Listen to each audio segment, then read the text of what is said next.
امام مسلم کے بچوں کے حوالے سے جو روایت آتی ہے اس میں بہت سارے اختلافات بھی ہیں۔ عزیزان گرامی، امام مسلم کے ساتھ دو بچے جو آپ کے گئے تھے، کچھ راویوں نے لکھا کہ آپ کے ساتھ وہ دونوں شہزادے نہ گئے تھے۔ اگر آپ کبھی جائیں عراق شریف یا آپ کو کبھی جانا ہو بغداد شریف تو آپ وہاں معلوم کرنا، اس لیے کہ ان دونوں شہزادوں کی قبریں تقریباً کربلا سے 97 کلومیٹر دور بنی ہوئی ہے۔ عزیزان گرامی، اگر وہ کوفہ میں شہید کیے گئے تو قبریں اتنی دور کیسے بنائی گئی ہے؟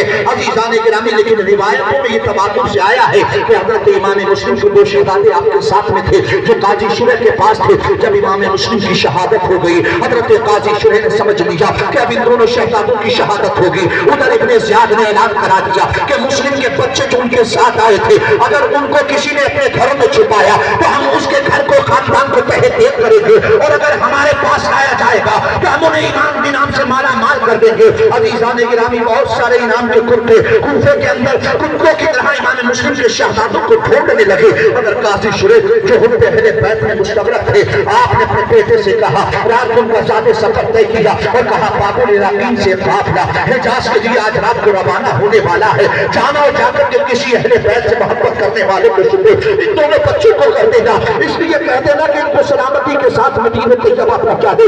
اس لیے ہمارے پاس کوئی اور عمل تو نہیں ہے، ہو سکتا ہے یہی عمل ہمارے لیے قیامت میں کام آ جائے۔ عزیزان گرامی، مگر مشیت کیا چاہتی ہے، جو رب چاہتا ہے وہی ہوتا ہے۔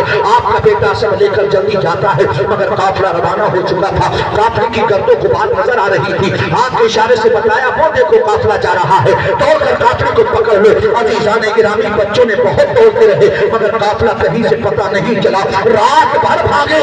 تاریخ میں آتا ہے کہ جب صبح ہوئی تو دیکھا کہ جہاں سے چلے تھے وہیں پر کھڑے ہوئے ہیں۔ عزیزان گرامی، جب صبح کی سفیدی نمودار ہو گئی، ڈر کے مارے بچے کہتے ہیں چھپے تو کہاں چھپے، اب تو کوئی شائبان بھی نہیں ہے، باپ کی خبر کا بھی پتہ نہیں ہے۔ عزیزان گرامی، لے کر ان بچوں نے دیکھا اپنے آپ کو کہاں چھپا جائے۔ اس کے بعد ان دونوں بچوں نے پیڑ کو دیکھا اور پیڑ کے کھم کے اندر روایت میں آتا ہے کہ وہ چھپ گئے کھم کر پیڑ کے اندر۔ عزیزان گرامی، ادھر ایک حارث نام کا شیطان ہے جو بچوں کے انعام کی وجہ سے رات و دن جاپ رہا ہے، ڈھونڈ رہا ہے۔ عزیزان گرامی، پورا دن ہو گیا تھا، حضرات محترم چھپے رہے۔